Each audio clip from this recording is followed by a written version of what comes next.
so I downloaded NASCAR '09 as well, but that game keeps crashing. I figured out how to save games, though.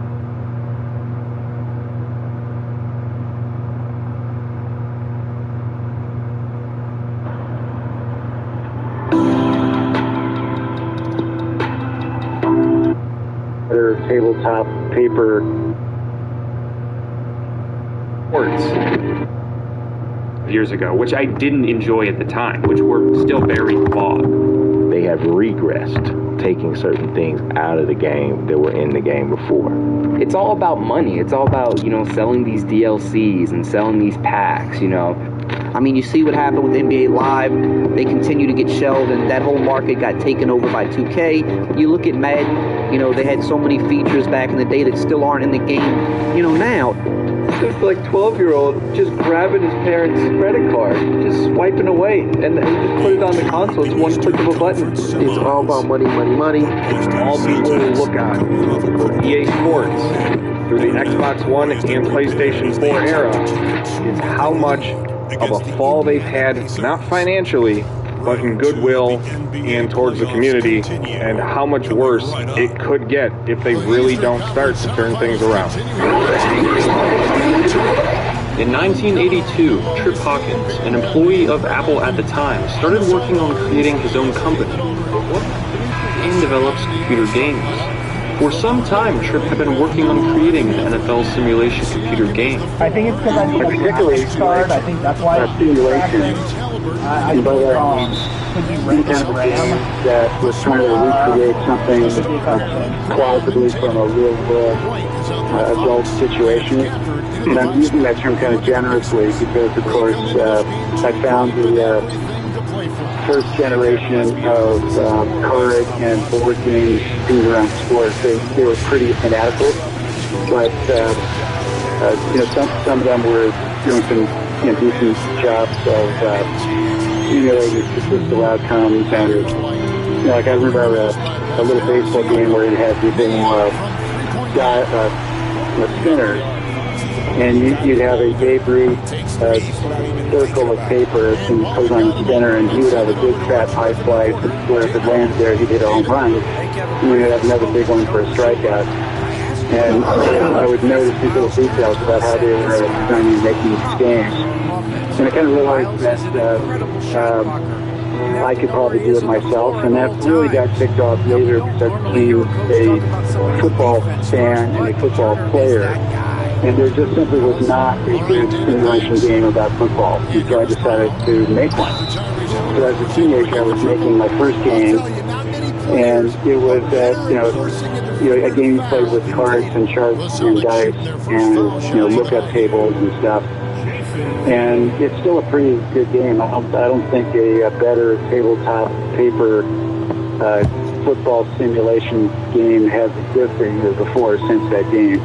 I really understood football, and that was just a feeling I had at that time was, wow, I feel like I really understand this stuff, and I have a real interest in trying to do it in a way that's authentic.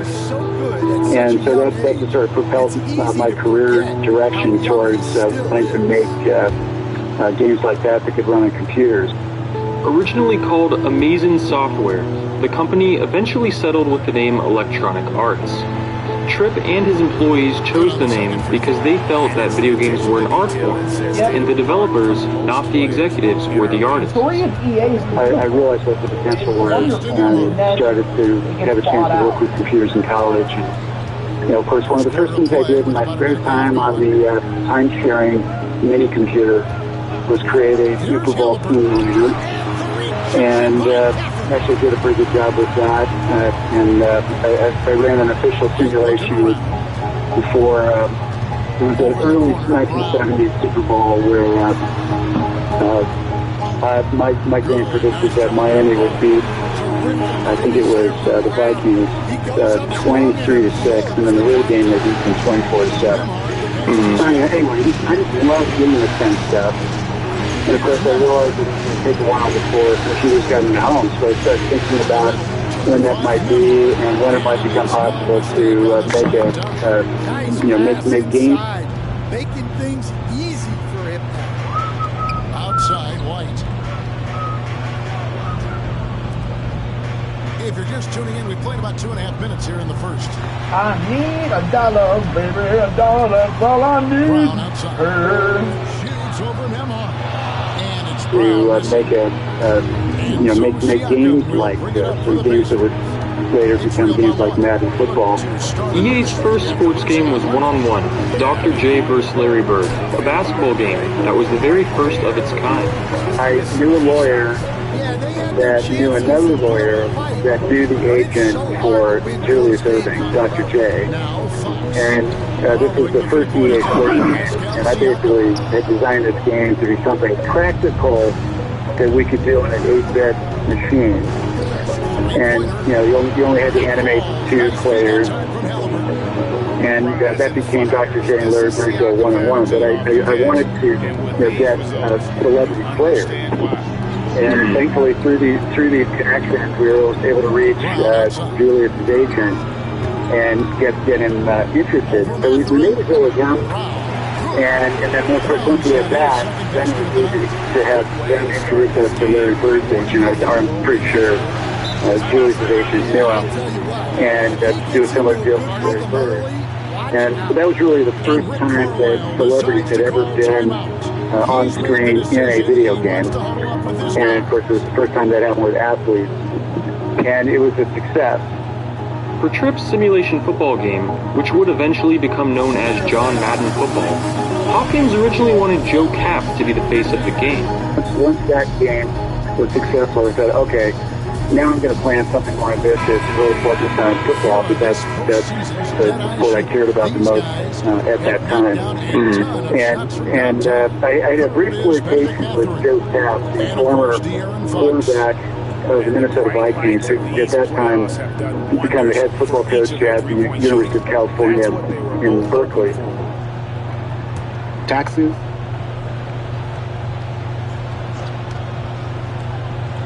He's become the head football coach at the University of California in Berkeley. And I was in the Bay Area, and I'm thinking, I don't know that there's any one football player that I really want to build a brand around and have the cover story of a football simulation game.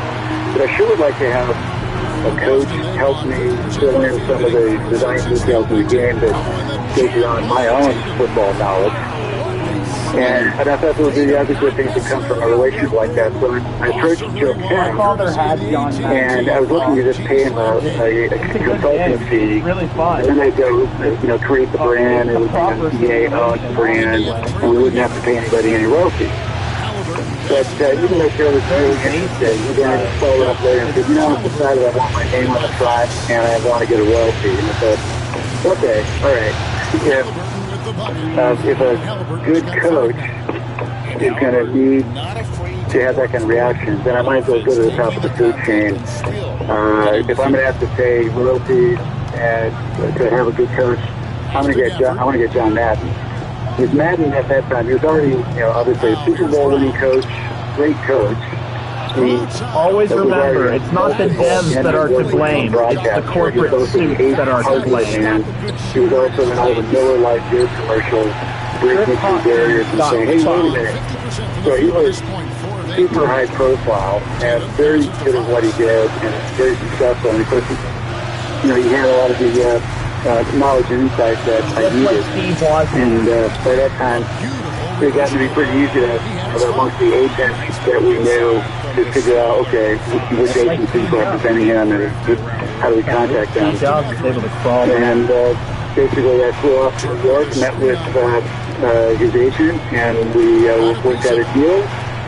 And that led to the reasonably famous story about me with a couple of my production guys flying into Denver and getting on a train, because at that time he didn't have the Madden jersey yet. He was still taking Amtrak. And then we just spent 2 days on the train, cruising up to the Rocky Mountains and across the west to Oakland. And I just hung around all day for a couple of days, just talking football, going through an agenda that I had, asking him tons of questions. So that's how I got started. John Madden Football was a smashing success and became one of the most memorable and popular video game franchises in the world. My first EA Sports game, I think, was John Madden Football on the Sega Genesis. And I remember it kind of vividly because it was back in around 1990, I believe, and it was the first time I think I remember seeing a game, especially a sports game, that felt like it had 3D graphics, even though it was a really still a 2D game with just pixel art sprites that were on the screen. But the way that they made that game was revolutionary at the time because the field kind of felt like you had a more of a traditional modern camera angle because the field would narrow out as you would move towards the top of the end zone. And the players were more like bulky and the way they moved around was a little bit more fluid. And I just remember that it just felt like so advanced when it came to the graphics and even the ball in the air and the gameplay, and it was just something that was beyond anything I had played before. Thanks to the success of John Madden Football, EA started growing exponentially. With Hawkins at the helm, the company continued to refer to their developers as artists, giving them photo credits in the games, sharing lavish profits with them, and aiming to represent their devs as rock stars. EA delved into other sports games, such as the NBA series, which would eventually be named NBA Live in 1994. The first EA Sports game that I had experience with was when my parents got me Lakers versus Celtics in the NBA playoffs. That was back in Christmas 1989, I want to say, when they got that. And yeah, like my dad and I bonded off sports games. So we played a lot of that Lakers versus Celtics. But what stuck out to me playing that game though the most was the fact that you had signature animations in that game. Like the only other game I had played that had signature animations in that time was playing Jordan versus Bird. EA ventured into NHL games as well, which is still a series the company develops titles for today. My first EA Sports game was actually one of the first EA Sports games, period. NHL hockey for the Sega Genesis, and I absolutely love it. Making the leap from 8-bit to 16-bit, the graphics was incredible, and the fact that when a puck hit a player in the face and he fell was oddly satisfying. So when I think back to the first EA Sports game I played, I think automatically back to NHL 96. I was 7 years old, and I remember getting it for the Sega Genesis. My dad came home with it. I think I got it just around Christmas. Not for Christmas, but just around that time. And I remember it was the actual first hockey game I remember playing. I didn't play NHL 94 at the time because I was too young when it came out, and NHL 96 was brand new. And I just remember the thrill I had of something at the time so huge was putting myself in the game. Again, I'm 7 years old, but I'm creating myself as a National Hockey League. TJ McConnell, he's checked in for Halliburton. National Hockey League player, so I thought it was the coolest thing. EA then became even more ambitious, creating the first ever home video game to feature NASCAR racers with Richard Petty's Talladega, which would eventually spawn their successful NASCAR series. The first experience I can really remember with an EA game, I want to say was NASCAR Racing 1998. The best experience I think I had with that game was they had at the time, if you were co-op, they kind of had a way they would level out the speed of each racer. So even if you had somebody that was much slower than you, it would naturally level the cars out, and it allowed you to have a really fun racing experience, even if you had somebody that wasn't traditionally good at racing games.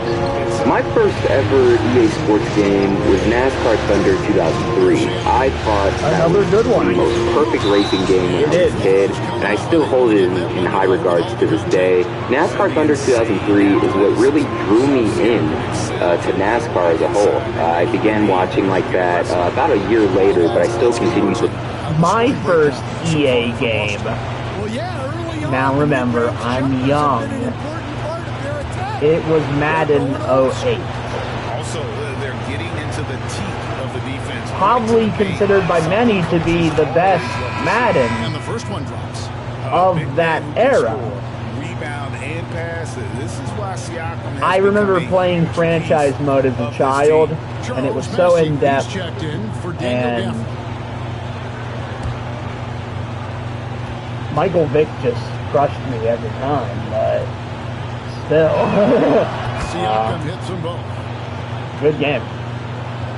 Play the game. Kevin Harvick's 29 blue Looney Tunes car, I would always race all the time, especially at Richmond International Raceway.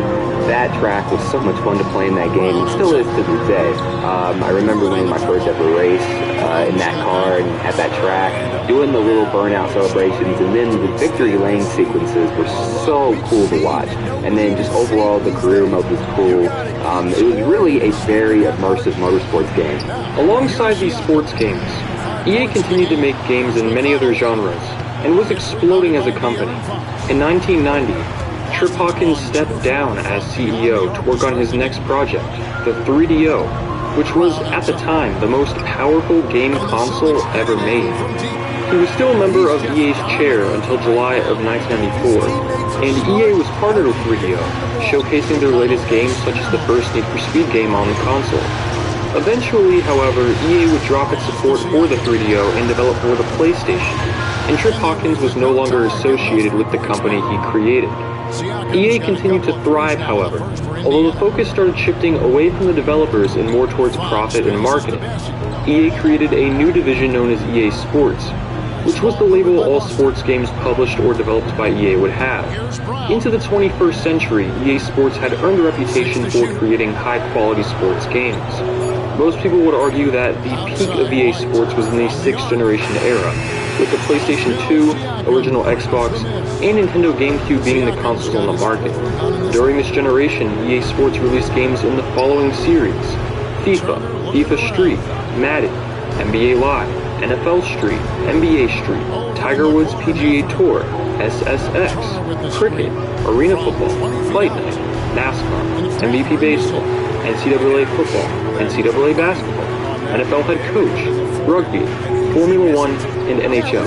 That's 19 different sports series, all made by EA under the EA Sports label during one console generation.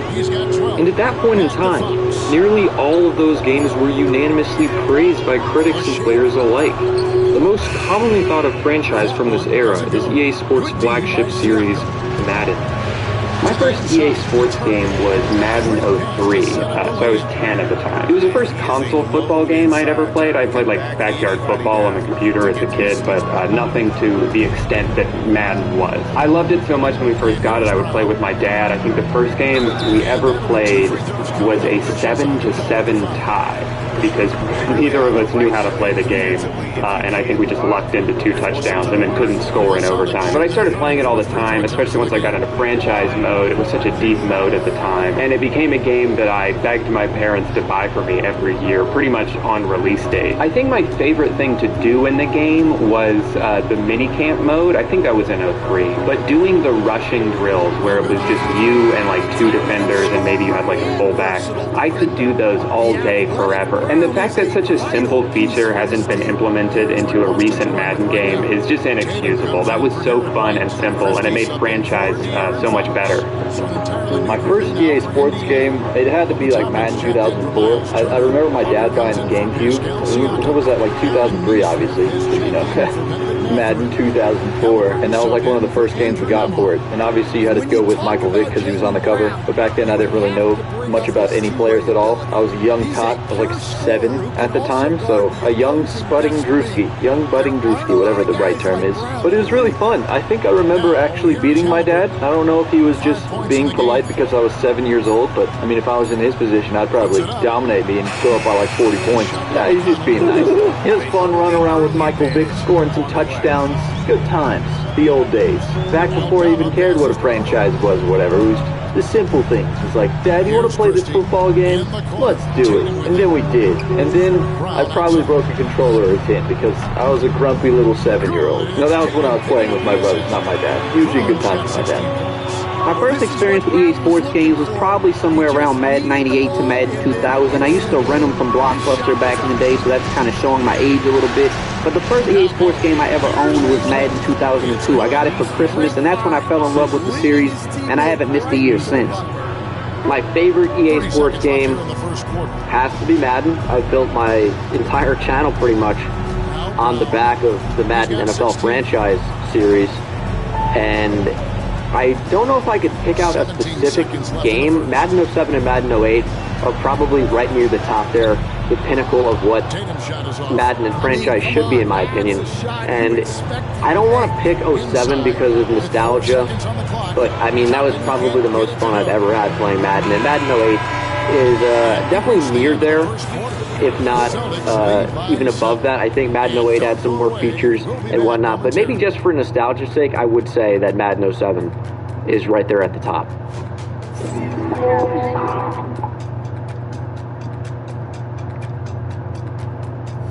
One of EA's greatest games ever created was MVP Baseball 2005, which happened to be EA's last licensed MLB game. That is, to this day, one of the greatest sports games ever made. One of the greatest baseball games ever made, of course. It's just a fantastic baseball game. They have a feature in there that I've been trying to get MLB The Show to put in their game, which is to create a ballpark. Fantastic classic feature, so much other things. The home run derby in there was just great. It was just a great game, all around great game. Even in recent years, EA has developed some fantastic games. Most people consider NCAA 14 to be one of the last great EA Sports games. Obviously, NCAA 14 is my favorite EA-produced game ever, not just because of the amount of teams and customization we did have available during the Team Builder era, I guess, but because the Dynasty mode was very well thought out, and you could tell at the time that they made that game that the aspects of Dynasty mode were just as important as the Ultimate Team mode that was added in that game. Not to mention, Road to Glory is just such a fun game mode. Sometimes I'll even play it in my own time, just for fun. You get to go to high school, get to choose between colleges, work against the rank, and also have side goals like becoming a team legend, hometown hero, which unlocks more routes for you to take when you're there. So my favorite sports games from EA Sports, man, that's tough. It's tough. It's real tough. But I would have to pick the NCAA football series. I think that that's a slam dunk. It's a layup. I can't just pick a specific game. I have to pick the entire series because it was so good. It was so good. From Team Builder, the addition of Team Builder to Road to Glory, the innovation that they were trying to implement with the game. And then they stopped making them for like tree that they captured, College Game Day with Corso, Herb Street, Brad Nessler. Like, it just felt like Saturday, and it just felt like Saturday when they had that presentation. FIFA 15 is often considered the final great game created by EA Sports. My first EA Sports game was FIFA 99. I remember playing FIFA 98 around a friend's house, and it was just so much more polished and impressive than any other sports game I'd ever played before. So I asked my parents for FIFA for Christmas. They bought me FIFA 99, and I'm pretty sure I've owned every single FIFA since. There are a couple of games that instantly spring to mind, but for me, my favourite would probably have to be FIFA 15. The gameplay was incredibly fast-paced and frantic, but it was just enjoyable. I played Pro Clubs loads online with friends, I played Career Mode a lot, Ultimate Team a lot, and I just never got tired of playing it. Even then, when FIFA 15 came out, EA was deep into their fall in quality. That's a high percentage when the D doesn't fight over the screen. Yeah, it's certainly worth it to disrupt the offense. Coaches notice that extra effort. Here's Messi. Hauser the pass to Aldama. It is highly debatable when EA first started to fall off in quality. What most people seem to agree on, however, is that they did fall off, and EA is no longer the same company it once was. The same company that used to refer to their own developers as rock stars changed. Now developers had no creative control. The invention of Ultimate Team led to a new source of revenue and a new way to increase profits. Online play became a major focus, and the competitive scene, along with new ways to to play these games led to nearly every EA Sports franchise either getting canceled or neglected. A company once known for having everything in the game became known more for what was removed or no longer in the game. Many storied franchises were canceled or left to die. I think EA Sports has completely fallen off in terms of quality over the years, and it all started back when the Xbox 360 generation consoles came out, because they, at that point, it's almost like they turned off the need to try to advance their product. You know, we all know what happened with the 2K series and how they point. It's almost like they turned off the need to try to advance their product. You know, we all know what happened with the 2K series and how they fell off and got kind of banned from making any NFL games. They lost that license, and we all know the history there. But ever since that happened, it seems like EA Sports and the Madden franchise just totally just died in terms of their quality and their dedication to make a more advanced game, and that goes across the entire spectrum. I mean, we used to have Fight Night, we used to have MVP Baseball, there were a lot of different types of games. We had NFL Blitz, NBA Street. A lot of those games just died on the vine for some reason, and I think that EA, being a company and obviously being a profit earning company, they were all about the dollars, and when it comes to a business, it doesn't always serve the customers the best, especially when you monopolize certain aspects of the industry. And I think ever since we went to that generation of consoles, we just witnessed a total downturn when it came to the quality of the game, and I don't think they've ever been able to catch up. And I don't think they really. I remember playing Madden on the PS2 era and thinking, man, this game is going to be so fucking fun in like 10 years. Oh, how wrong I was. I think that they have reprioritized their focus. From Dallas, the order of things I wanted to set up was internet, water, They're focused on monetizing the games as much as possible and trying to get people to pay them as much as possible at any rate with any kind of gimmick, and they've really lost the core aspect of what I thought was a quality game, which is really on the field gameplay. And it's a real shame that's where we are. Tripp created EA Sports because he was passionate about sports. He wanted to create realistic simulations that were fun to play and accessible to everyone. He was passionate about the games he created, and I find it incredibly unlikely that EA's current higher-ups even care about sports at all, given the recent products fans have been dealt with. In 2005, EA signed an exclusive rights agreement with the NFL, removing all competition, which allowed Madden to stagnate. When I asked Trip Hawkins if modern-day EA has lived up to his initial vision, this is what he had to say. Not really. I know that they call it category simulation, and of course, there's a distinction between the NFL exclusive that EA has on the simulation category and how that is differentiated from the rights that the NFL just gave Take-Two for something that's more of an arcade game. And I think if you look at a great arcade sports game like NBA Jam, that's really fantastical, right? And the players can do magical things, and it's a lot of fun. It's just really over the top. And I suppose, Take-Two can go in that direction and do some of that, but Madden does that too. Yeah. The Madden games are so bad now, it retroactively makes me nostalgic for the Madden games from like 5 years ago, which I didn't enjoy at the time, which were still very flawed. EA Sports has absolutely fallen in terms of quality over the years. I haven't bought Madden 20 yet, I don't plan on it, and I'm not going to buy Madden 21 either. For the past few years, Madden, with all its flaws, just makes me so angry to play, like angrier than I should be getting while playing a video game, that for my own mental health, I had to stop playing it. Like, I would go into fits of rage. You play these like 40-minute games where you're just putting up with like crap after crap, but you're still in a position at the end of the game to pull one out, and then like your quarterback gets sucked into a strip sack or throws an interception because he threw it 12 yards away from the receiver. Playing in franchise on all Madden, there are so many games where you just feel like the game is trying to get you to lose. They're going to force a loss on you no matter what you do. So finally I committed to a boycott of the game. I wanted to do that for a couple of years, but I, you know, like everyone else who plays the game, I just want to play a football game, and there's no other option, so I would keep buying it.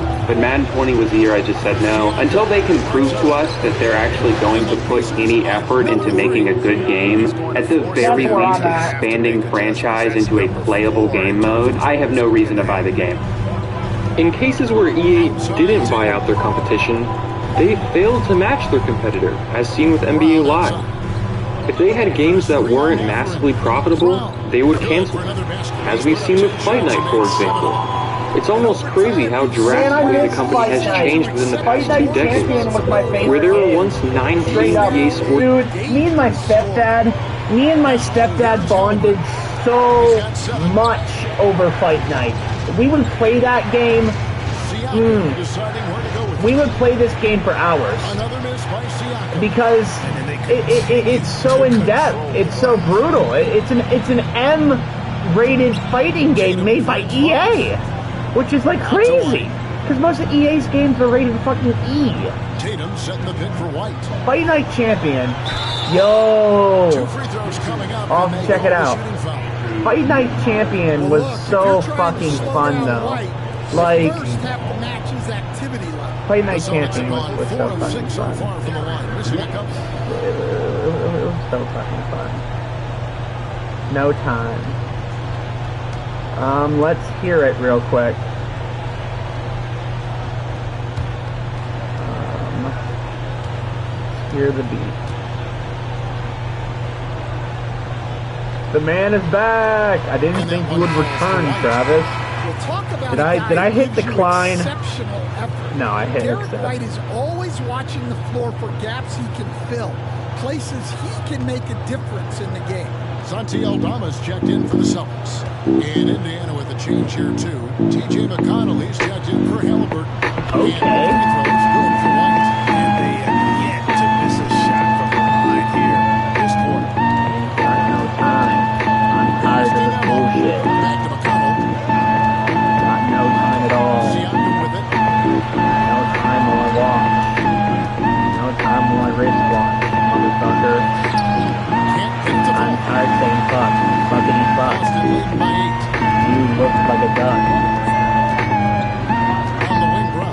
Defended by Mathurin. You gotta sink those synths, man. You gotta sink those synths.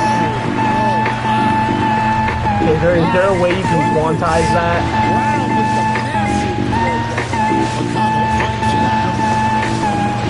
I was starting to get into the groove. I like the beat. The beat goes hard. Okay, I can work with this. I'm gonna start writing some lyrics.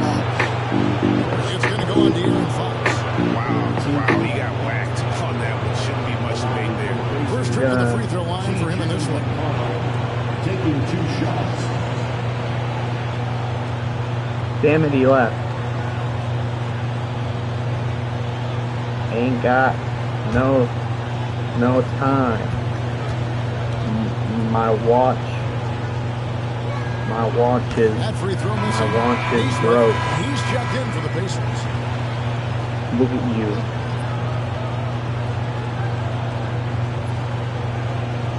He's a fucking joke. I added some bars, Travis. I think you can go from there. He's good on the second. Boston leading by 9. Pass to Aldama. Trying to screen on Siakam on the wing run. Ain't got no time. My watch is broke. Look at you. You's a fucking joke. Okay, I'm gonna record that. I kinda like that. Kinda like that. Score it. His third straight basket in 3 tries. And the uniqueness of Turner, an elite shot blocker who has deep range on that jumper. Ain't got no time. Look at my watch. Yeah, it's fucking broken. I'll go over the lyrics again. It's going to be on Miles Turner. And I would not be surprised to see them double him up. Turner. This is his 3rd trip to the free throw line in the game. Andrew Nembhard checked in for T.J. McConnell. Ain't got no time. My watch is broke. Look at you. You's a fucking joke.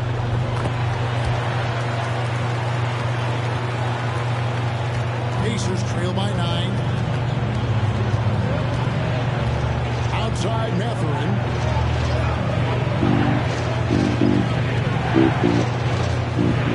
Turner with the screen for Mathurin. Ain't got no time. My watch is broken. You's a fucking joke.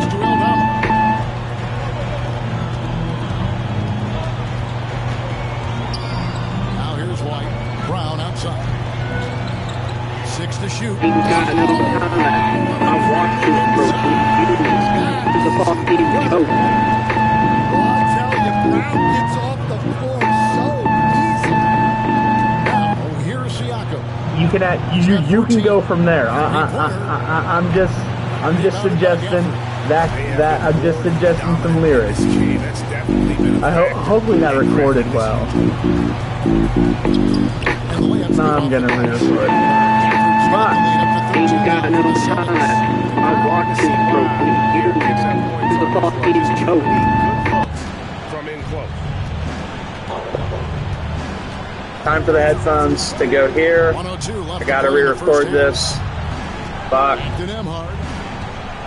Re-record that. To stop the run. That shot off the mark. Celtics leading by 13. There's Brown with the 3. Cranes it from beyond the arc. Brown's got 30. He's been in total control offensively, and the defense has had no answers. Ain't got no time. My watch is broke. Look at you's a fucking joke. Rebounded by the Celtics. Aldama's got 5 rebounds tonight. White down low, covered by Siakam. Okay, I think that's better. Now that I actually use the microphone, basket counts. turn the gain up a little. And they're getting points. They're getting stops. This is Ain't got no time. My watch is broken. You's a fucking joke. And then sustain it. You win games on both ends. And boy, he's really in a groove. Dominant performance last game. Same thing this time out. Yeah, for sure. He is just losing confidence. Ain't got no time. My watch is broke. Look at you's a fucking joke. There we are. Finally. There we are. And now we'll send it over to David Aldridge, who is standing by courtside. David. I ain't rapping. I'm not a rapper. I just got some lyrics. I'm a lyrical, miracle, spiritual individual. Anyway, we were watching a video about EA Sports, I believe. We got to play with a lot more collective force. We'll see if you can bring the noise more as the game goes on. Thanks very much. Back to you. I'm not a rapper. Thank you, David. We'll be back after halftime for the start of the second half. Past 2 decades, where there were once 19 EA Sports franchises, there are now 4. The potential for sports games is next level, in my opinion. Nowadays, with like all the microtransactions and the Ultimate Teams, it's all shifted to what's going to get us the most money, what's going to get us simple, like mind-numbingly boring, surface-level content. Let's just try to throw for 10 passing touchdowns in the next hour, and we'll give you this virtual card. Or you can speed it up and not waste your time by giving us your dollars. It's all a scheme, man. Personally, I think microtransactions are a cancer to the gaming industry. Hopefully they'll be illegal within the next 5 to 10 years, because it's legitimately preying on children to like get their parents' credit cards and just spend ungodly amounts of money. I asked Tripp how he feels when he sees EA taking punches, whether it's from winning the Worst Company in the World award, or just the constant backlash the company gets. As the founder of the company, how does that make him feel? Yeah, I'm sad to see it. Frankly, as I kind of transition away from the company, I could see the ways in which the leadership and the culture began to shift away from the way I would have done things. And, it's a little frustrating to see. It's like having your child grow up to be a teenager and, start going off and individuating and doing their own thing. So, that's been a process or journey for me to kind of get used to that, because EA is kind of like my first child. It's fully grown. It's a full-up adult. And it's done really well overall. So I've got the pride of a parent about it, and then some of the frustration and disappointment that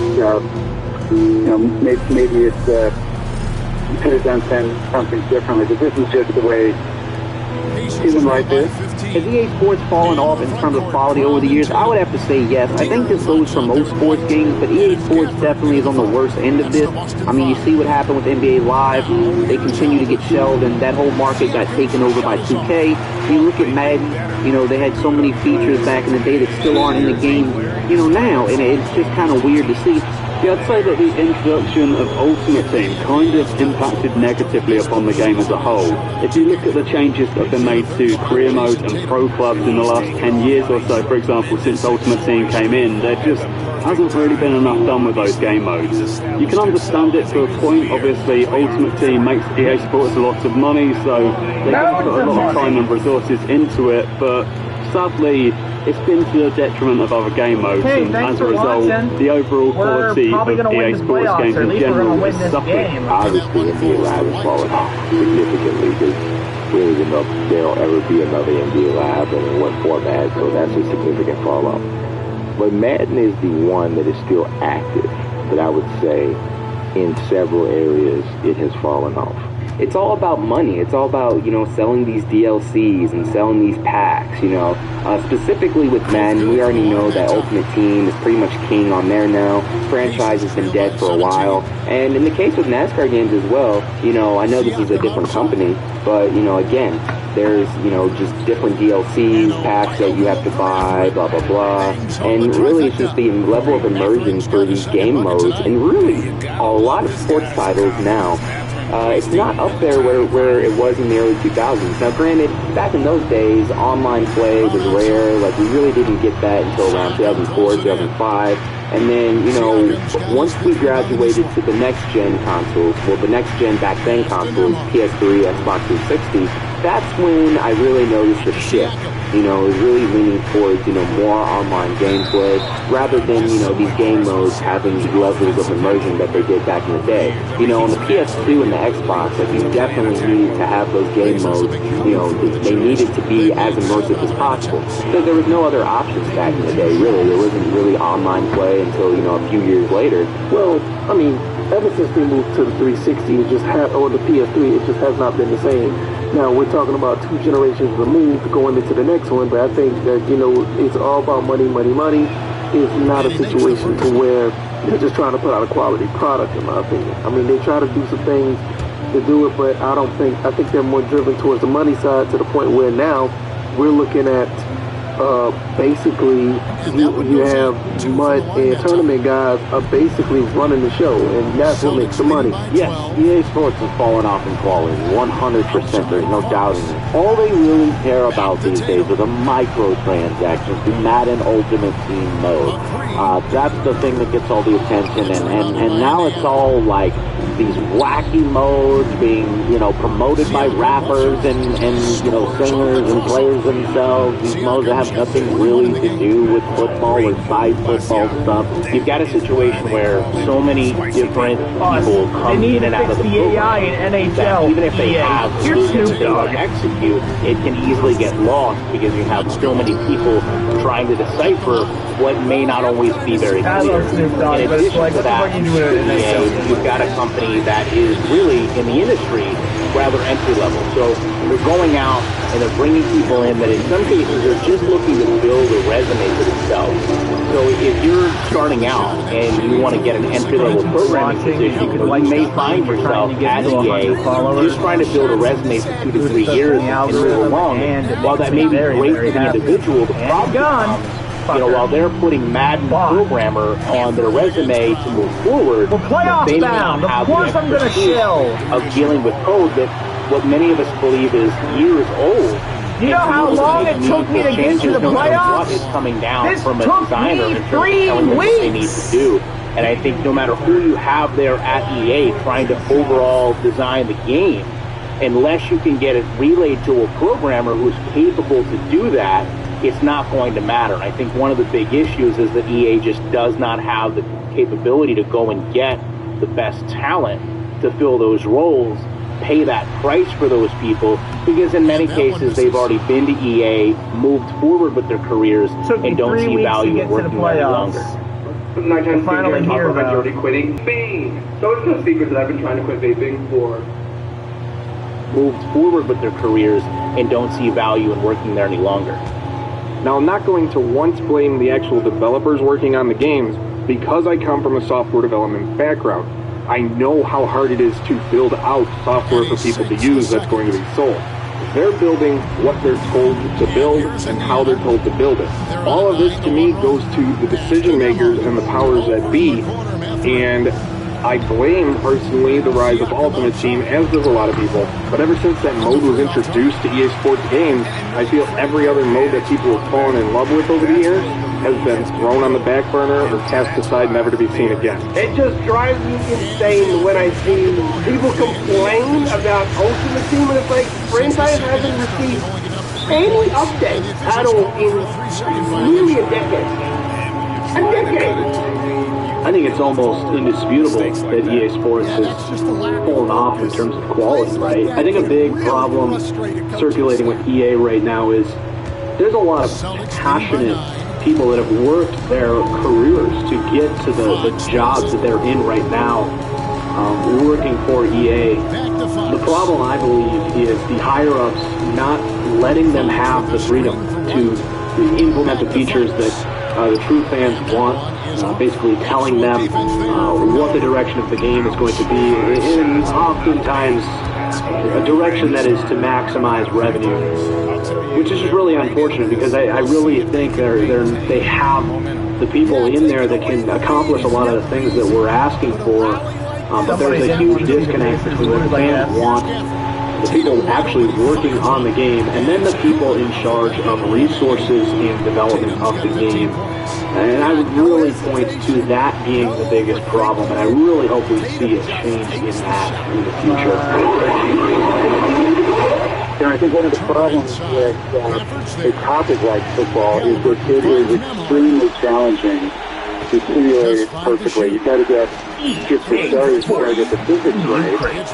And the physics go into things like, all right, how well are you going to finish this block? And how is the blocker's body going to come off? The defender just trying to shed the blocker. Kind of why I'm playing. Where's the momentum going? And okay, so I love move to the right, but I'm trying to reach out with my left arm to trip up. My stepdad and I bond over sports games. We both love sports games, and it's really, really sad to see EA fall off so fucking hard. And it's opened up the floor for them on It's just really sad. And we're also seeing a At lot ball of carrier, them at the yard. I mean, it's really challenging and complicated because you're trying to lay on the top of some kind of physics engine some other rules about, this according to this guy's rating, he's going to make that tackle. No, according to the runner's rating, he's going to break that tackle. You're trying to overlay the statistics around it. And boy, even from the very first time making the first version of that, there would be really aggravating things, like setting up the punt play. I remember how hard it was. The team had to successfully block all of the people that were rushing to try to block the kick, and there were situations where you couldn't quite get that right, and it was just too easy for one of the blockers to penetrate and block the kick. Well, that's no good. You got to figure out a lot of minute details. And of course, even when you've done that, I think some of the best versions I've had have pretty good simulation. They in history, they've had versions that produce, scores that are like football, not like basketball. But you still have the money play. Mm-hmm. So every player is looking for one or two plays that go to the right, go to the left, where they've got a run, pass on to, and they're watching their team, what their opposing player is doing with their joystick, and what player they're controlling, and what they're reacting to. And you just know, okay, so if I see him coming in, then I'm throwing. Yeah. And I know my guy's going to be open. And it's just too easy to then boil the game down into just choosing between those two players all day long. That's not football. That's the kind of thing that if I was making a version of the game today, that would just drive me crazy. And I would work really, really hard to make sure that, no, this is the real thing. This is authentic. You're going to be moving that full playbook. And if you expect to throw that pass for a touchdown, you're going to have to do a John Madden constantly. So, for example, if I'm trying to give you the shooting to stop the runs, I'm going to first of all establish the run game. I'm going to establish certain running plays that are going to make you get conditions to pursuit when you begin to notice the pattern. Oh, he's running that off-tackle play. Here it comes again, here it comes again. And it's just when you start to become familiar with that rhythm, that's when I'm doing the play-action pass. It shows you all of that. It's all going to look like that same off-tackle run play. But now, I'm throwing the ball to the tight end that's wide open because the tight safety or the linebacker that had assigned coverage hit and sold out on the run play. Mm-hmm. And, it's super satisfying if you work hard over the course of the game to set things up that way. And a good coach that's good at play calling, they'll be doing stuff in the first quarter that they're going to be using to set up something that's going to score a touchdown for them in the third quarter. So I love strategy like that, and I really love it as all the sports simulation games really maintain that kind of authenticity so you could have the strategy. Big New Yorker for only $10. Don't forget the pizza before the hot. Ew, an ad! Creating a realistic simulation football game is no easy task, but it doesn't even seem like EA is trying to achieve that. With X-Factor abilities, Superstar KO, and the focus of the game being virtual trading cards and simulated gambling, are these even sports games anymore? I think probably a lot of large corporations, especially, they kind of get too disconnected from those kinds of things. They're just cranking out sausage from that factory, and it's, I think for a lot of big companies, they, just don't have that depth of feeling or care about what they're doing. EA Sports is hated by most people. NFL fans buy Madden because it's the only NFL game. NHL fans do the same. FIFA features a much wider variety of club licenses compared to its competitor Pro Evolution Soccer. EA makes the only UFC game. Despite the quality of these titles, people will buy them. It's all they have. Could EA even come close to returning to its glory days? when it was at the forefront of innovation in video games, when they supported their developers and gave them the freedom to create what they felt passionate about. It's really tough to figure out like what they would have to do to get back to their glory days, because we're definitely not in those right now. But for me, it just comes down to like passion. It just comes down to passion. It comes down to caring about your product. It comes to caring about your community. It comes to caring about your game. I think ultimately that's where creativity stems from. You have a game like Madden, where in 2005, the game had countless features that used to be in the game, and today, in 2020, no longer are. After hashtag Fix Madden franchise went trending #1 in the United States, which was started by Brian Mazik, EA finally acknowledged their neglect of this mode and gave a blueprint of potential fixes for the future. Why did it have to come to that? How disconnected are these executives? There are so many fundamental flaws with Madden as a game and just as an operation that I don't even know where to start with retooling it to make it better. It's such a big theme that it needs to come from the top. There needs to be a consistent direction from the top. Because I've heard still that you stop giving one. Competition is the only thing that will happen. You've heard the testimonials. Now you might be thinking, what does this guy think about 2K25 since we played it so much? Well, Soft Drink TV has an answer to that. NBA 2K25 is here, and it's actually not as bad as I thought it would be. Since the jump to the PS5 and Xbox it's not. consoles with NBA it's actually really fun. The game hasn't really taken much of a step forward in my opinion. 2K23 added my eras to my NBA, which was huge. But outside of that mode, not much else has really changed. 2K24 was basically a roster update with less forgiving shooting and more monetization than ever before. So for 2K25, with 2K's focus clearly being gameplay, I was expecting the game to more or less play the same as last year and be one of the worst 2Ks. I figured all the gameplay talk was just marketing fluff for some more animations that wouldn't really affect gameplay much. Luckily, I was wrong. Gameplay has taken some genuine steps forward and is easily the best it has ever been on the current console generation. By no means is this the best playing 2K of all time, but they did a great job balancing fluid player movement and realism, while also giving users more control over how they want to experience gameplay. Gameplay is really solid in NBA or WNBA games in 2K25. That being said, my NBA still suffers from similar issues in terms of contract logic, CPU decision-making, and player progression, and also has some annoying historical inaccuracies. My career is an annoying slog that clearly only exists to be a tedious grind that pushes the player towards buying PC. My team added a new park for Triple Threat, further slowing down matchmaking and bloating up the game's size. You earn less VC than ever before for playing games, yet upgrades cost more VC than ever before. The Battle Pass system is still there, hiding certain player cards and even animations behind a paywall. And outside of some random new additions like go-kart racing, there really isn't anything new to do in this game compared to last year. It's a better... That basket, he's able to get a 10-0 run by Boston.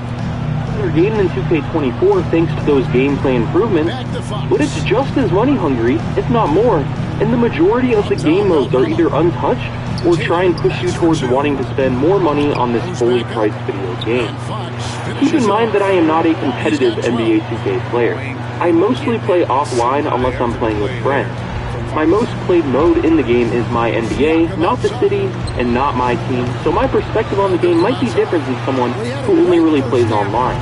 So I have mixed feelings on NBA 2K25. On one hand, we have some impressive simulation-style gameplay, improved graphics and lighting overall, and the deepest franchise mode out of any other major sports game. But on the other hand, that same franchise mode in my NBA still has a ton of issues. The game is more predatory and pay to win online than ever before, and some features are actually now missing, such as all-star team-ups. And when playing head-to-head, you can't run with the same team every game anymore. And that only scratches the surface of my issues with this game. Let's get into it.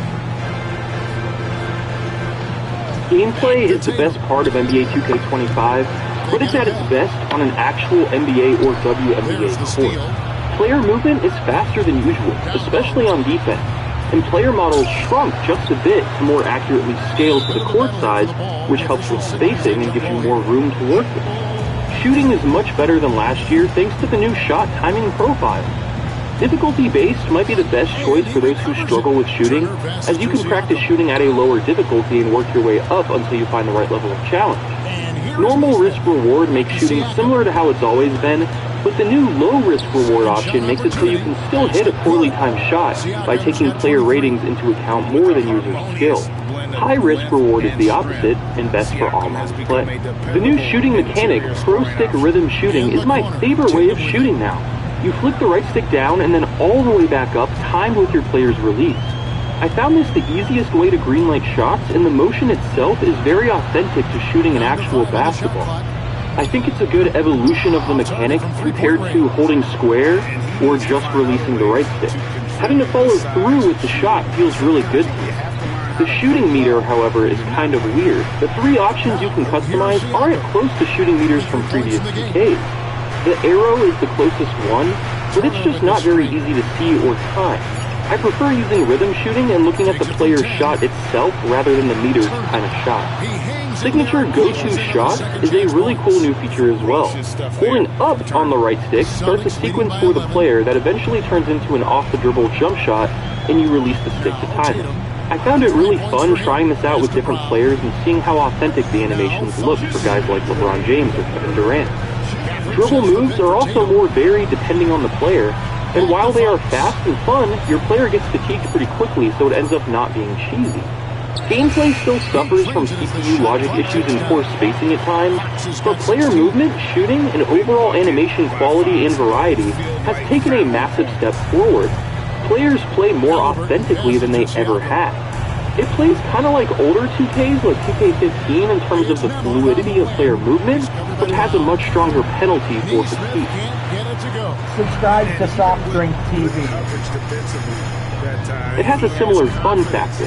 It also feels less scripted and more user-controlled than usual. If you run out of bounds, you run out of bounds, rather than feeling like you hit an invisible wall. I find playing through NBA games online or against the CPU to be challenging and enjoyable, where last year I found them annoying and restrictive. That's a huge step up. My career is a letdown and worse than usual. Let's start with the positives, the player builder. It's more forgiving than usual and lets you create pretty much any type of player you want without having to heavily sacrifice important ratings. You can even choose between real NBA player builds and get their signature animations, or you can tweak them, allowing you to more easily and more quickly create a usable build. It's a solid step forward. When you first boot up the game, it throws you into an NBA Finals game with your My Player fully maxed out and dominating. I found the gameplay really fun and impressive here, as my player was fast and fluid to control both on offense and defense. Afterwards, you can either exit to the main menu or continue your My Career story. At that point, I was thinking, okay, my career seems dope this year. But then reality hits. Your player literally wakes up from a dream, and it turns out the finals game you played in was simply him manifesting his future. You walk around your apartment to either practice in your My Court or exit to the city, and when you start playing your high school championship, you'll immediately notice that despite being one of the top players in the country, you are ridiculously slow. The fun factor of that initial game completely disappears, because as a 60 overall, you are unplayable, and it doesn't feel fair. All the positives about fluid player movement and realism mean nothing in my career because your character is just so slow by default, and it'll take so much time grinding just to make him somewhat playable. This game does this to push you towards buying VC, virtual currency, but it costs 200,000 VC just to upgrade your player to an 85 overall. That is insane. If you lose your high school championship, you actually have to do it again until you win, rather than the story being dynamic like it used to be. You would think that losing the championship would have you motivated and make for a good story, but no, you have to replay it until you win and then you get some VC. This feels lazy, and as if 2K wanted to record as few cutscenes as possible. What was once an interactive NBA career simulation is now an obvious front end for buying VC and playing in the heavily monetized city. My Career should be an offline mode, or have an offline option at the very least, that allows you to create a 90 overall player, for example, and play through the story. I get that being able to make a 99 from the start would be overpowered online in the park, which is why that should only be allowed in an offline My Career that is separated from the park. It should let you choose between a G League caliber career where you start from the bottom and try to rise to the top, or one as a role player, or one as a generational superstar. Only being able to start as a 60 overall and the mode only existing to push you towards the pay-to-win online modes ruins it completely. Did you start using heroin or Snapchat when you were between 8 and 50? You'll have more fun playing My Career in NBA 2K11 or 2K15 if you're an offline player. The city is extremely large, takes forever to navigate around, and unless you pay real money for drift, no one is going to want to play with your brown shirt looking ass. The social pressure to buy VC is real. As you walk from event to event, you'll notice store after store where you can spend real money. You'll notice that you can now race a go-kart around a track for some VC, and if you can have a world record time, you'll win a bunch of VC. You can spin a wheel for a chance at VC. The city does its best to increase your subconscious desire for VC by giving you a small taste of it every now and then, but never enough. The whole mode appears to only exist to facilitate a virtual economy rather than actually being a fun basketball video game. I know a lot of people, in fact probably the majority of 2K players, exclusively play in the city. In fact, I never play My Career. I always play GM mode. In the park, the most fun when having competitive matches between 99 overall monsters where skill is the only difference between the players. But it's just not for me. Unless you want to spend hundreds of dollars to get to that point, or hundreds of hours grinding offline My Career games starting as a 60 overall to get to that point, this game will not be fun. And why should you spend so much time grinding in a pay-to-win game? If you enjoy the grind, then good for you, but I personally cannot recommend My Career to the average NBA fan anymore. My team has gotten worse in some areas. The auction house is back at least, but it never should have been removed. The season pass returns, making the game even more predatory and difficult for players who only spend $70 for the base game and nothing else. There is now an entire park for triple threat, so instead of instant matchmaking, you now get to walk around in your brown shirt and literally wait in line, hoping someone wants to play with you. This makes the game take up more storage, and it already takes up too much, and it's completely pointless. Speaking of pointless, My GM is back, but it's essentially My NBA, and the role-playing elements are now visual again. Although the mode doesn't seem any more complex or deep than it was in NBA 2K15, for example. Instead of true innovation, like with my team, they added another place to awkwardly walk around. You can now walk around a corporate office, and you can talk to John Moran or your team's governor. It's good to see My GM return, don't get me wrong. It deserves to be a standalone mode, and it's a pretty cool idea and concept, but it still feels the same as it always was. Hopefully it gets more attention in the future to differentiate it from the My NBA mode, as it should have a heavier emphasis on actual general manager duties rather than just walking around the generic office. The WNBA modes essentially turn 2K25 into a fully featured WNBA game. I have no complaints here. You can play through a My Career type career mode called the W and even play online, and unlike with My Career, it's not pay to win, and you start out at a much more reasonable overall. My WNBA is basically the same as My NBA, which makes it a better franchise mode than you'll find in basically any other sports game, and this is a franchise mode just for WNBA. For all of its faults, NBA 2K25 is a very deep game with a lot to do. Yes. But most of its depth was found in the game last year and the year before and the year before that. Playing WNBA games is really fun, and Caitlin Clark being a 91 might just make her the highest rated rookie in NBA 2K history. My NBA is the franchise mode, the dynasty mode, and the best mode in the game. And if you want to play a more fair version of My Career, you can create a player in My NBA and then play with them with a player-locked camera. Since My Eras is a thing, you can even play your career in the past, something not possible in the regular My Career. My NBA added a new era this year, the Curry era, which starts the league in 2016. I would have preferred a Bill Russell era with a black and white broadcast package, but the Curry era is still pretty cool. It's better than I thought it would be. Also check out my the Warriors NBA right after they signed KD, or you can try and take them down.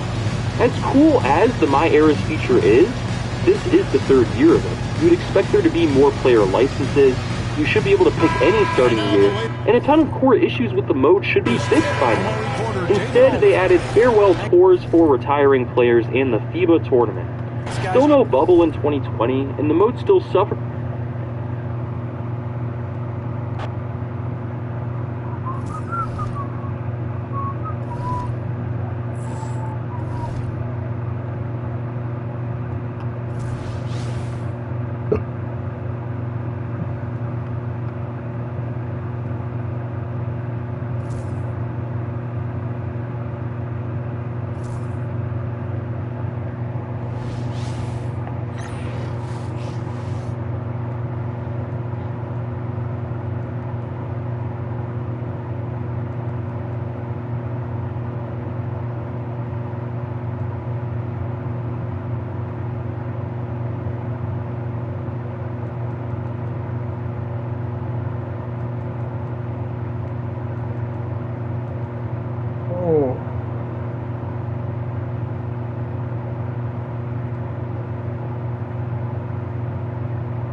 Eeny, meeny, miny, mo. Catcha, tiger, by its toe. Iffy, hollers, let 'em go. Who do I like more? Larry Bird.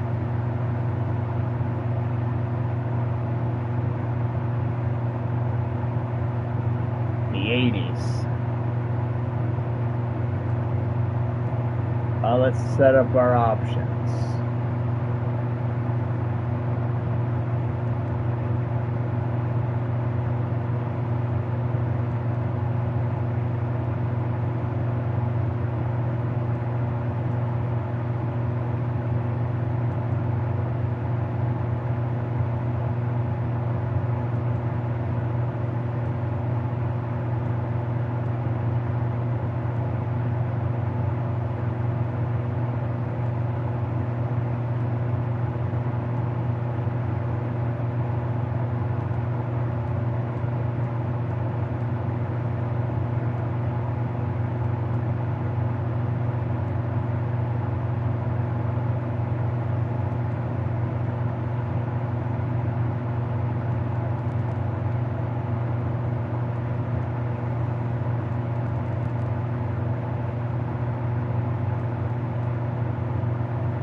Coin flip.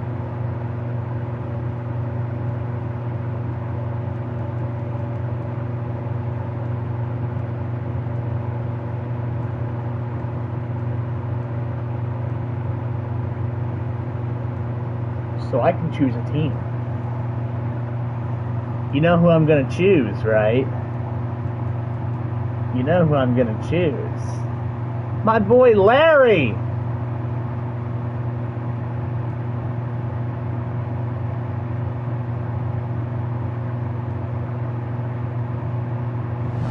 Larry.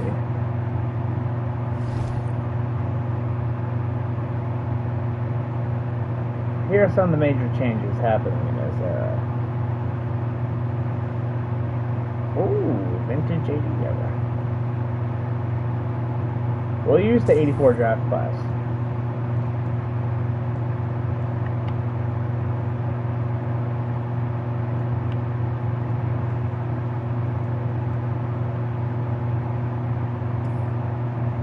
And as always, we let the computer play it because we're going to watch videos. I didn't realize, I thought you had the... It's opening day. pay money. We're gonna actually finish the review. 2020, and the mode still suffers from issues with draft class generation, CPU team decision making, and player progression. Larry Bird. The rosters are also less complete than usual. A bunch of players who just retired are now no longer part of the Players Association, meaning 2K can't license them unless they work with them individually. So guys like Blake Griffin, John Wall, and even Andre Iguodala are missing. It's weird starting the Warriors in the Curry era and not having anyone to take the final shot to save the planet from the Martians. I want Iguodala. Someone on Reddit named Tropical Wendigo released their own analysis on the completeness of rosters in my eras, and he found that the Kobe era was the most complete, while the new Curry era, even though it's from 2016, only has 73% accuracy. The Curry era Blazers are specifically bad, only having 6 real players.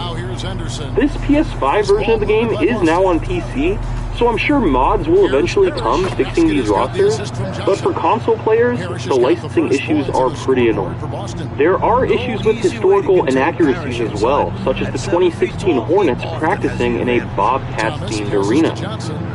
The mode is head and shoulders above every other sports game on the market, but that isn't saying much when every other sports game on the market is terrible. It's more or less the same as last year, and I can't keep giving it praise when 2K continues to ignore the core issues within the mode. If you are exclusively an offline player, I would recommend the PC version of this game, and the improved gameplay combined with this deep mode makes the game worth its cost. Been addicted to nicotine for the past 4 years. Well, it started off as I've been addicted to meth. Fuck you. Combined with this deep mode makes the game worth its cost. This is the best mode within NBA 2K, and it makes franchise mode in games like Madden look like absolute garbage. But you can have basically the same experience outside of gameplay with last year's title on console. Blacktop is the same as last year, and it's nearly impossible to distinguish between teams. NBA 2K15 nailed Blacktop by having players wear home or away jerseys.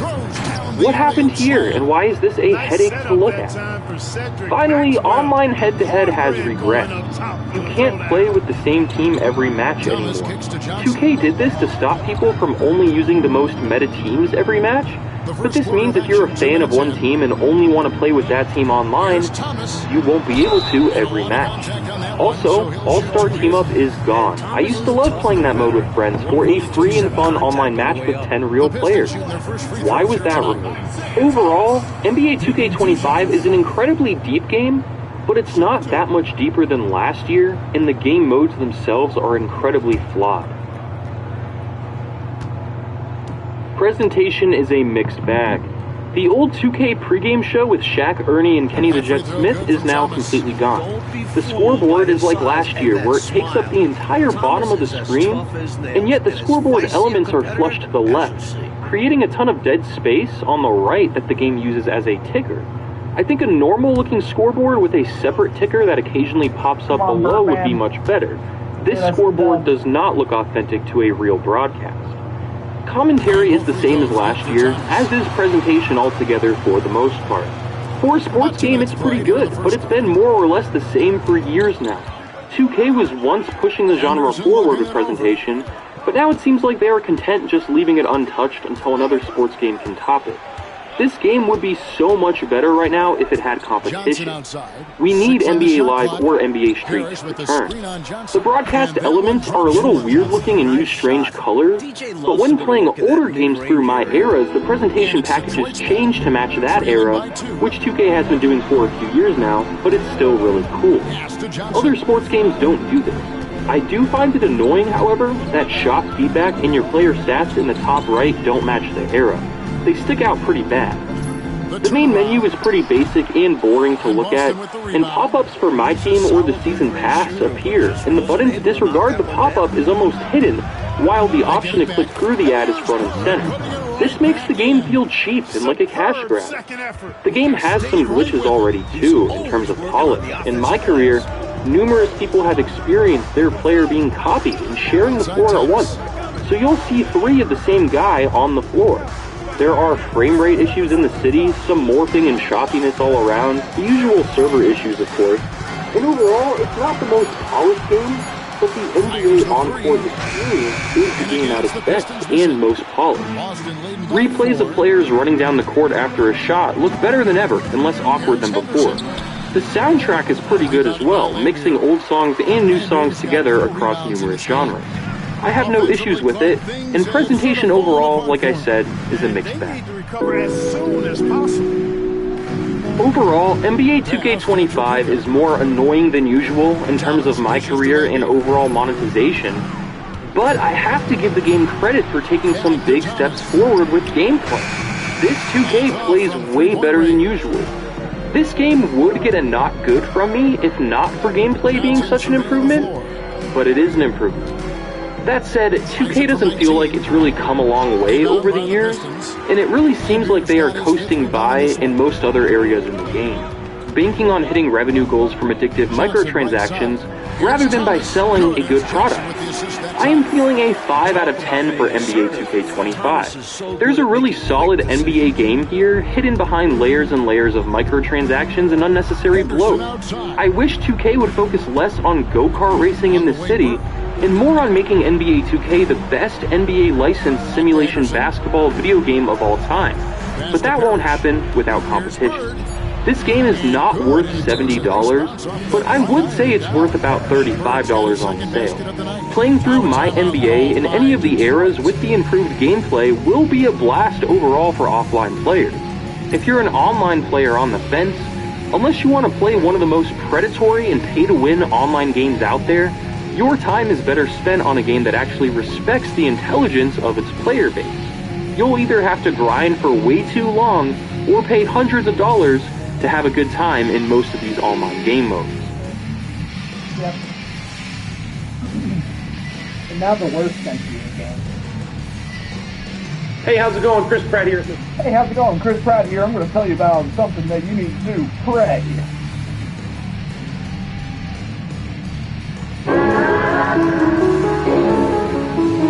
Today, people hate the NBA 2K series. Just the other day, hashtag #MakeToKFunAgain was trending #1 on Twitter.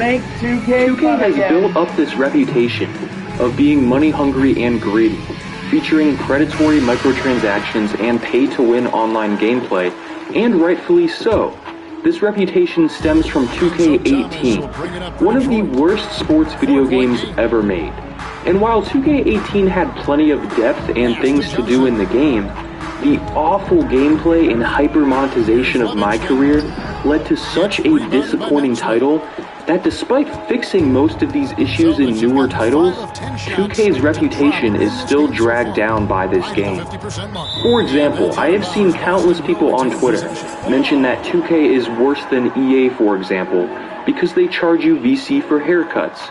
This was true in 2K18, but in every 2K since, haircuts were free as 2K tried to right their wrongs.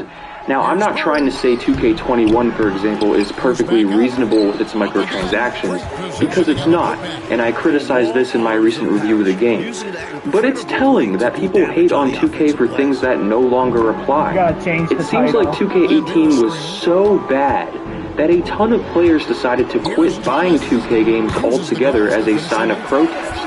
Yet we'll continue arguing that newer 2K games are bad, based on flaws that only apply to 2K18. Shot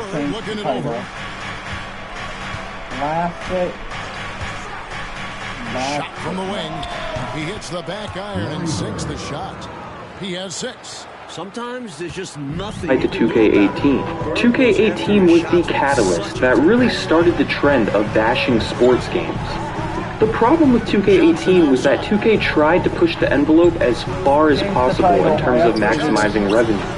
They wanted to see just how much money they could get out of their player base without completely losing them.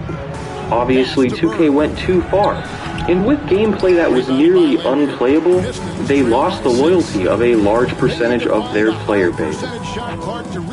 Thank you to Audible for sponsoring this video. As you guys know, Audible has helped sponsor my channel multiple times now, by Ernie Johnson about lessons he's learned throughout his life. Listening to audiobooks has been a game changer for me. The Neighborhood was added for the first time, which was a much larger park with more things to do, but The Neighborhood was seemingly created with the idea of microtransactions in mind. The grind was unbearable. Not only did it cost a ton of VC to upgrade your player, but things like haircuts, clothing, tattoos, and shoes were insanely expensive as well.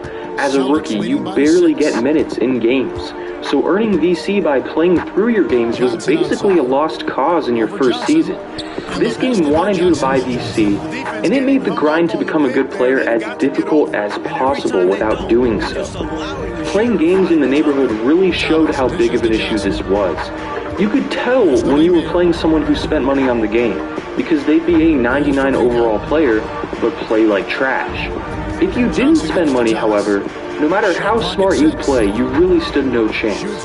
Your options were to either drop $150 on VC, or grind for hundreds of hours, just to be competitive online and maybe have a tattoo or an arm sleeve. When joining the neighborhood, you were a 60 overall generic player just like today.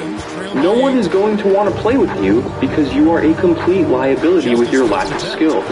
You won't get dunk animations, you'll be too slow to blow by anyone, and you'll need to greenlight nearly every jump shot just to make one. Because in the neighborhood, there is no 1v1 game mode. You have to team up with people, and unless you were squatting up with friends, if you tried joining a game as a 60 overall, people will just walk away and refuse to play with you. So basically, there was a paywall to simply play in the neighborhood. Of course, this issue is still present in recent 2K games, although the grind is a bit more manageable and cosmetics are either free or much easier to come by. Still, 2K18 basically normalized the pay-to-win online competitive issue commonly seen in all sports games today. And because they went to such extremes with it, simply dialing it back a bit in 2K19, 20, and 21 led to games that weren't as bad of a grind but were still pay to win at heart. Most park players today will pre-order the most expensive version of the game just so they can instantly be an 80-something overall and compete. $60 no longer buys you the full experience anymore, and 2K18 set that trend. The greediness of 2K wasn't even the worst part of this game. Gameplay was atrocious. On the surface, gameplay sounded great. Here's a Reddit thread from where 2K was hyping up the game pre-launch. They claimed that pre-canned animations were gone, and player attributes determined everything. This got people excited and obviously sounds amazing. However, in the actual gameplay, this wasn't true at all. Animations drove gameplay that year.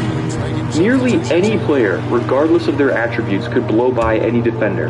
As long as you started sprinting past a defender, there was a very high chance the blow-by animation would trigger. Here's Buckner. There was a very high chance the blow-by animation would trigger, and then it's an easy trip to the basket with nothing the defender could do. Then there was the insanely weird change to layups. Sometimes there would be a layup meter, sometimes there wouldn't be. It felt completely random. You'd drive in for a layup, be completely open, and just miss. If there was any defender anywhere close to you, you'd miss an easy layup. This was the 2K where missed layups happened all the time. It was infuriating. They tried to make turnovers and loose balls less animation-based, but this resulted in players being unable to handle easy passes and loose ball scenarios being an ugly ragdoll mess. 2K19 fixed most of these issues, but man, it seemed like everything 2K18 tried to implement failed miserably in execution. I've noticed in recent years, hating on sports games has become more and more popular. Despite being a terrible game, Madden 18 really wasn't hated as much back then because people really didn't have that mob mentality where they were fed up and ready to unionize against a game. 2K18 was the real start of that. If you go on Metacritic, the user score was a 1.6. 2K17 was a 5.8. That's quite the jump. 2K went so hard with microtransactions, and combined with the awful gameplay, players actually got fed up and trashed the game. In a sense, 2K18 could be seen as a good thing, because this game basically woke up the majority of sports game players, as well as casual gamers from all genres. And due to how terrible the game was, it started the trend of demanding a better product from sports game companies. At the time, players were so fed up they started hyping up NBA Live 18 and 19 the next year, a game that was worse than 2K overall, but didn't feature the same predatory pay-to-win tactics in the career mode as 2K did. That was the new standard. 2K18 also proved that consumers do have at least somewhat of a say when it comes to what these companies can get away with. The online backlash towards 2K18 was so extreme that 2K made changes to the game's economy, making everything cheaper and reverting back to more reasonable pricing in 2K19. This showed consumers that enough noise can and will be heard to at least some extent. The funny thing is, as bad as the gameplay was and as pay-to-win as the online game modes felt in 2K18, the rest of the game was pretty good. Graphics were amazing for the time and a huge improvement from 2K17. A ton of new classic teams were implemented. As flawed as it was, the neighborhood was a cool idea and very innovative. Presentation was phenomenal, and game modes like My League and My GM were as deep as always. The thing is, when 2K18 servers finally shut down, there really wasn't anyone still playing the game. With a sports game, the most important thing, in my opinion, is gameplay. And if the game has bad gameplay, people are going to stop playing it. 2K18 had probably the worst gameplay ever in 2K's lifetime. And while it definitely wasn't all bad, the issues that plagued it made it incredibly frustrating and at times unplayable. 2K17 really wasn't that good. It was an average 2K plagued by serious server issues at launch. But people seem to forget how bad the launch was. Today I get comments all the time on my 2K16 video where I called that game the last good 2K. People call me stupid because in their opinion, 2K17 was amazing. 2K17 was universally hated at launch. The thing is, 2K18 was so much worse that people retroactively changed their mind on 2K17. 18 made 17 look good, and combined with nostalgia, people now think highly of 2K17. I think most people can agree that 2K18 was awful, however. It showed promise, and to be fair, tried to innovate in terms of gameplay, but the execution was so poor, and combined with the terrible implementation of microtransactions, and one of the most tedious grinds in any $60 video game ever, the game was a bust. While the general consensus on 2K17 seems to have changed as the years have gone on, I don't think that will ever happen with 2K18, because it was just that bad. And to this day, 2K still hasn't recovered from a reputation standpoint.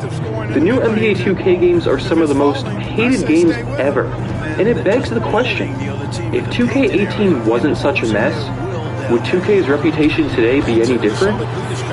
Thanks for watching.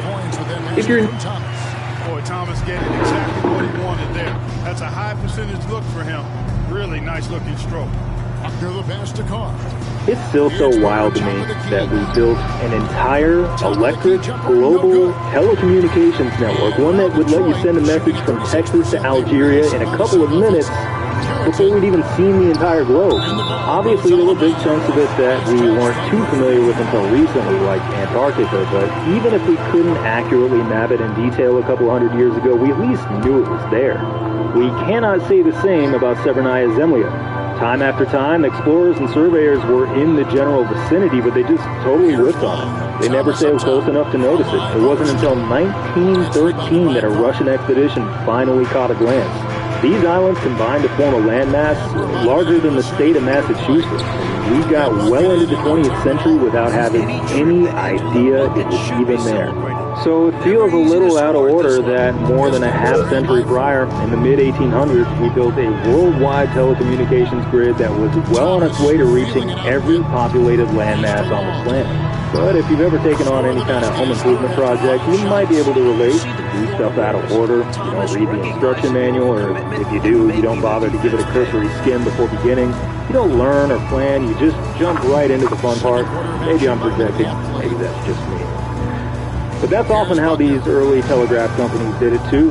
Their chief decision makers were people who annoyed each other. They betrayed, cheated, stole from one another. They cut every corner they could possibly cut. They got sloppy, they screwed up all the time. Some were legitimate scientists and engineers, even brilliant ones. Others skated by on pure experience. Still others had neither knowledge nor experience. They were just loud. And despite all of that, they still, together, somehow made it happen. How? Well, it's a different time. Does everybody know what time it is? Come on, you're the studio audience. You're supposed to know what time it is. Toll time! Does everybody know what time it is?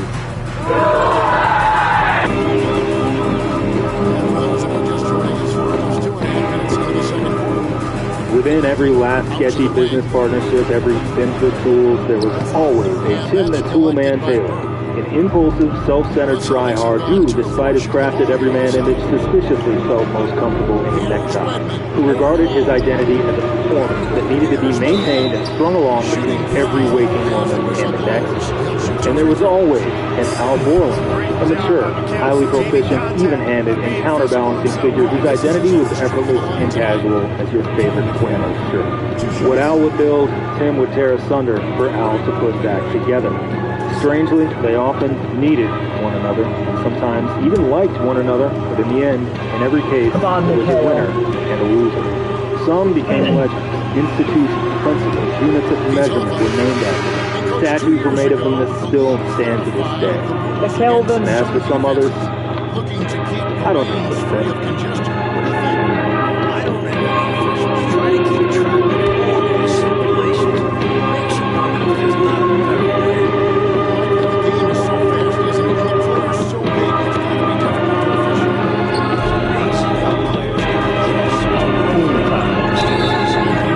by John Boyce. Part 1 of 4. The story of the development of the worldwide telegraph network of the mid-19th century will be told in 4 chapters. Within, we will encounter a wretched Tim, an impulsive Tim, and a catastrophic Tim, as well as a craftsman Al, a noble Al, and a transformational Al. So what does it mean to be a Tim, and what does it mean to be an Al? If the long-running 1990s sitcom Home Improvement was before your time, after your time, and you just never bothered to watch it, what you missed was a somewhat conventional, family-friendly ratings juggernaut. In terms of viewership, its only real competition during its peak was Seinfeld. But while Seinfeld is widely quoted, referenced, streamed, and syndicated 30 years later, we've pretty much moved on from Home Improvement. To explore why, let's consider similarly popular 1990s sitcoms that you're likely to find next time you flip around on a hotel room TV. Friends doesn't have one main character, it has 6, and they all share the spotlight fairly evenly. Seinfeld is nominally about one guy, but he's surrounded by co-main characters who are funnier than he is. King of Queens offers a nucleus of 3 primary, inherently funny characters who themselves are surrounded by strong supporting characters with plenty of their own goofs and stuff they got going on. The Fresh Prince does revolve entirely around Will, but it completely works because he's such a cool and likable guy, and his supporting cast is both strong and perfectly tailored around him. Tim the Toolman Taylor is the nucleus around which everything and everyone else revolves. Without him, there is zero comedy, conflict, or story to tell. Without him, his wife Jill would be a pleasant, capable woman who pursues a career in psychology. Her kids would be the same 3 mostly interchangeable kids who do regular kid stuff. Their next-door neighbor Wilson dispenses delightful and eccentric advice during trying times, but without Tim, it's hard to know who would produce those trying times. And Al Borland, Tim's co-host of the show within a show, Tool Time, would be the knowledgeable host of a conventional PBS-style home improvement show, and that would be that. An important distinction between Home Improvement and these shows is that these supporting characters are capable of playing something other than straight. Every character in Friends harbors a unique failing. Every character in Seinfeld is an asshole. Almost every character in The King of Queens has antisocial tendencies the show has zero interest in resolving by the end of each episode. The Fresh Prince is mostly surrounded by delightful weirdos. Tim, on the other hand, is surrounded by people who are rarely allowed to exhibit any failings or even really make that many jokes. It was a problem that managed to break the 4th wall. Pamela Anderson, who played the first Tool Time girl, got so bored of giving the same 2 or 3 lines every episode that she left after a couple seasons and had to be replaced. Jill was played by Patricia Richardson, who spent years insisting to the show's execs that they needed to make her character something more than just a nagging housewife. More broadly, she observed that a show so uniquely and tightly wound around one character was getting stale. As the 8th and final season was wrapping up, she was offered a huge deal to come back for a 9th, but she said, "I don't need to be rich. What I need is for this show to be over." It wasn't really Tim Allen's fault. He played a great Tim Taylor. It's just that Tim Taylor was definitionally an abrasive doofus and a selfish idiot. He held a near-total monopoly on failings and foibles well past the point at which he could have been lovable or relatable like a George Costanza or Doug Heffernan. This, I believe, is why we've left Home Improvement in the past. No matter how wildly popular it was at the time, We don't like Tim, which might have been fine if he were part of a Seinfeld-style rotation of Tims, but they were basically Maddox, Glav, and Smoltz and Avery. Tim was out there all episode, every episode. He had one pitch. I'm a guy, and all guys are cavemen, and I like guy stuff. He got tired quick. Now, if they had an opera named Carman, I'd be there. Great stuff, Tim. Thank you. I wish someone would come in and give him the hook, but the bullpen's empty. Tim is the only character who can produce his own humor, who can ever provoke anyone or stir the pot in any way, so he must always do so if the show is going to continue to call itself a comedy. And if that's what's always required of you, you can only be an impulsive, jittery, self-absorbed child who's insatiably greedy for attention. Not only is he desperate and annoying, he's a jerk. Many episodes end with him being shamed into being a decent husband after saying or doing something so egregious you wonder whether or not he actually wants to be married. Sometimes he's merely a goofy sitcom asshole, like the time he embarrasses Jill by airing out intimate details about her on his TV show. Wait, I top you both. My wife drools in her sleep. Other times, Tim is just a regular asshole, like the time he notices that Jill's car has a scrape on it. What's this weird mark on the door? What mark? It's like a scratch someone tried to cover up. When Jill explains that someone else nicked the door in the parking lot and it wasn't her fault, Tim continues to scold her anyway. Didn't you park where no one else could park next to you? Again, it's not even his car, it's Jill's car. Tim's not just a thoughtless buffoon. He can at times be a tough watch. He's fundamentally off-putting.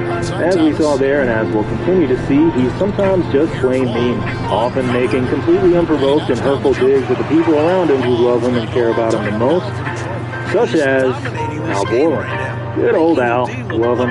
While not entirely without flaws, he's good-natured, kind, empathetic, wise, mature, and an exceptionally skilled craftsman. All the things Tim is not. Al belongs to a loose alliance of three characters, the others being Jill and Wilson, whose job it is to counterbalance Tim and prevent his failings from consuming the show entirely. This is a battle they lose. But unlike Jill and Wilson, Al is in a position to defy Tim and sometimes even win. These qualities are what make Al the other half of this perfect archetype, the specific qualities of which can be found in Tool Time and only in Tool Time. I, like most others, have left this show firmly in the past until now. It had its moments, its slapstick was often great, but I don't really have any particularly strong attachment to it. And I hope that serves to demonstrate just how powerful the Al and Tim archetype is, and how perfectly they represent the figures we are about to meet. An Al, as well as a Tim, can be any kind of person, not just a 1990s white guy who hosts a fictional TV show inside another fictional TV show. Perhaps you're an Al. Perhaps you've had moments in which you caught yourself being a little bit of a Tim. Perhaps you're both. Perhaps you're neither. But Als and Tims, though they have taken many different names and assumed innumerable forms, have always existed throughout humankind's journey. And here, they are in abundance. The more I explore the story of the 19th century telegraph network and the deeper I dove, the more Tims and Als I found staring right back at me through the annals of time. Come on, Birdman. The Venmo debit card. Order for Simone. Me? The Venmo debit card.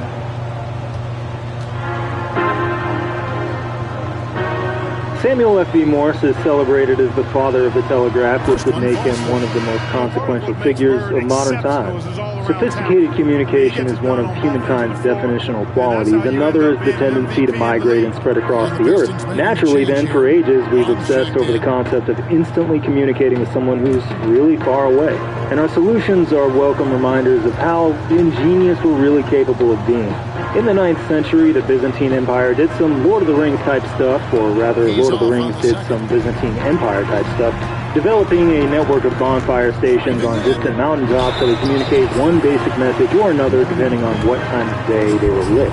On and around the Great Wall of China during the Ming Dynasty, they sent messages through a combination of flames, drum beats, flags, and cannon fire.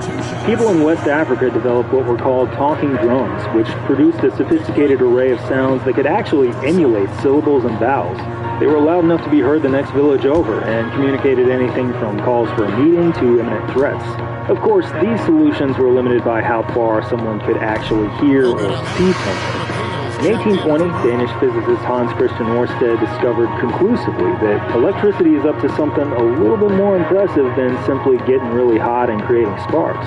It actually generates its own magnetic field. And what that means is that if you shoot a current down a wire, it can make a magnetic compass at the other end of that wire point one direction or the other.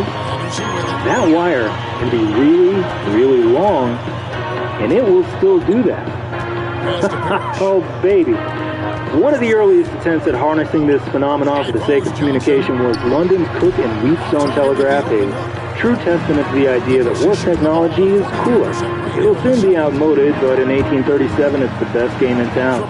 Somebody sitting about 20 kilometers away from here is connected to this thing by a cable that houses 5 different wires, each of which are connected to one of these 5 magnetic needles, and depending on whether the wires are with a positive or negative charge, they can point this way or that way. So that far away person manipulates those wires to make the 2 needles of their choosing point to any one of these 20 letters. Obviously, there are a few letters missing, but nothing a little creative shorthand can't fix.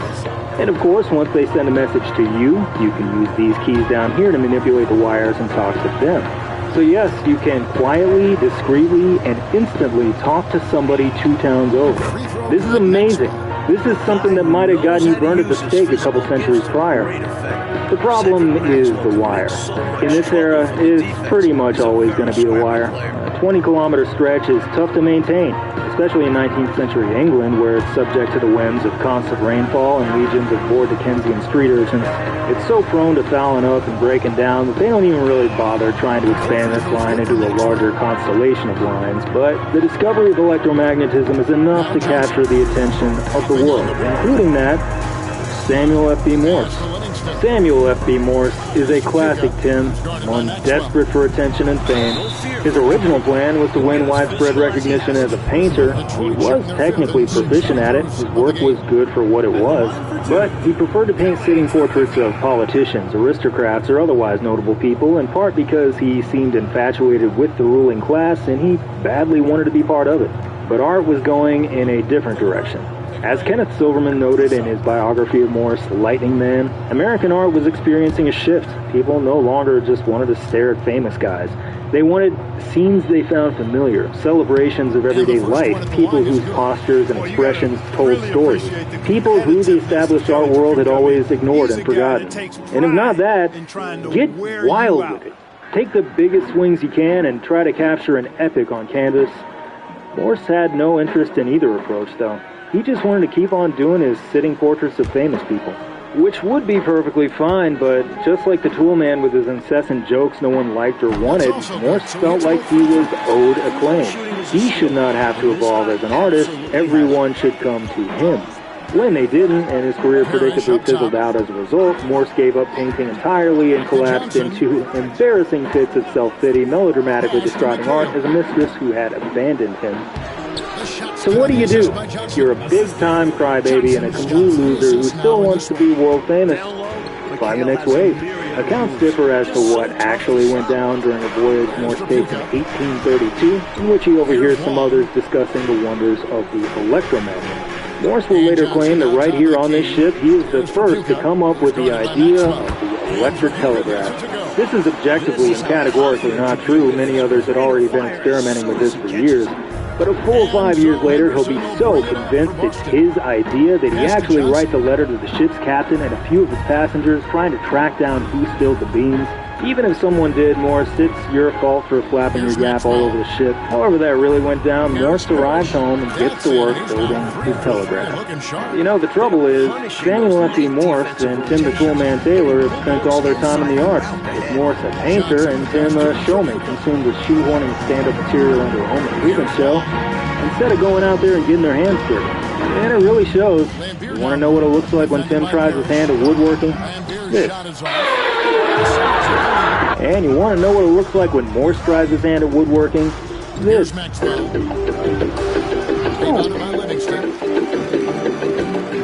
The goofiness of his first telegraph prototype can be forgiven to a point, because in the field of telegraphy, pretty much everyone was an amateur at this point in history. But compared to the elegant, beautifully crafted telegraph Cook and Wheatstone were developing around the same time, this looks like I mean, it looks like he slapped it together using some canvas frames he had left over from his failed painting career, which is exactly what he did. You're probably familiar with the universally adopted version of the telegraph, the one where you tap a little key as a dot or a dash to send signals. Instead, Morse wildly overcomplicates things by requiring you to preset this little sawtooth thing as you would a printing press in order to send a letter.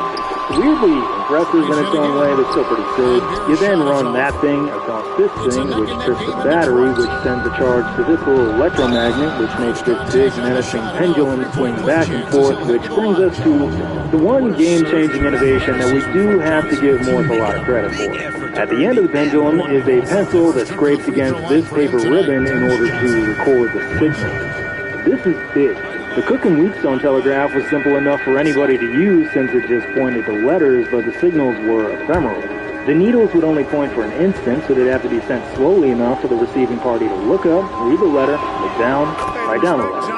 High potential for human error. Recording the signal automatically eliminates that potential and allows the sender to blast the message as quickly as the receiving apparatus can record it. Another crucial upside of this thing, although one I think Morse stumbled into accidentally and by necessity, it can transmit and receive a message over a single copper wire. The Cook and Wheatstone system requires several, which again means far higher production costs, maintenance costs, and potential for failure. Still, though, this thing looks like dog shit. It looks like this pendulum is going to go haywire if anyone sneezes within a 1 mile radius, and I'm not even going to look up what this goddamn thing does up here. Morse, are you going to take a shower? Are you going to signal a passing train? He needs help, man. What he needs in the worst way is a skilled machinist, a craftsman, an Al Borland.